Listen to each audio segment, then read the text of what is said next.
എന്നെ എന്തുകൂടെയും നിങ്ങൾക്ക് പറയാം, പക്ഷെ എന്റെ മോനെ പറയരുത്, അതെനിക്ക് സഹിക്കൂല. പിള്ളേരാകുമ്പോൾ തെറ്റുകുറ്റങ്ങൾ പറ്റും, അത് പറഞ്ഞു മനസ്സിലാക്കാതെ ഒരു അധ്യാപകൻ ഇമ്മാതിരി വർത്താനം പറഞ്ഞ പിള്ളേർ നല്ല.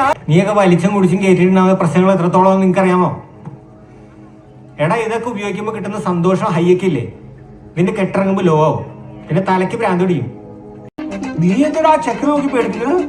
നിന്റെ വലിയേട്ടൻ കളിയൊക്കെ നീ അന്ന് വീട്ടിൽ വെച്ചാ എടാ, അവ ഇത്തിരിയൊക്കെ ലഹരിയൊക്കെ ഒന്ന് നോക്കിയിട്ടെ. ഒന്നുമില്ലെങ്കിൽ അവനൊരു പുരുഷനല്ലേ. പിള്ളേർ കണ്ട കാര്യങ്ങളാണ് ഇവർ ചെയ്യുന്നത്. നീ ഇങ്ങോട്ട് വരണ്ട, നീ അവിടെ വന്ന് പഠിച്ചാ മതി. നീ ഇവിടെ വന്നിട്ട് എന്ത് ചെയ്യാനാ? എന്റെ അച്ഛന്റെ തിരിച്ച മുഖം മാത്രമേ ഓർമ്മയുള്ളൂ. കൂടെ ഉള്ളവരൊക്കെ പോകും. നീ ഇങ്ങോട്ട് വരണ്ട. ഞാൻ അല്ലാതെ പിന്നെ ആര്? ചേട്ടാ ശരിക്കും ആരാ? ദൈവമാണോ? ഇനി ഇതാണ് നമ്മളെ മീറ്റിംഗ് സ്പോട്ട്. എങ്ങനെയുണ്ട്? കൊള്ളാം.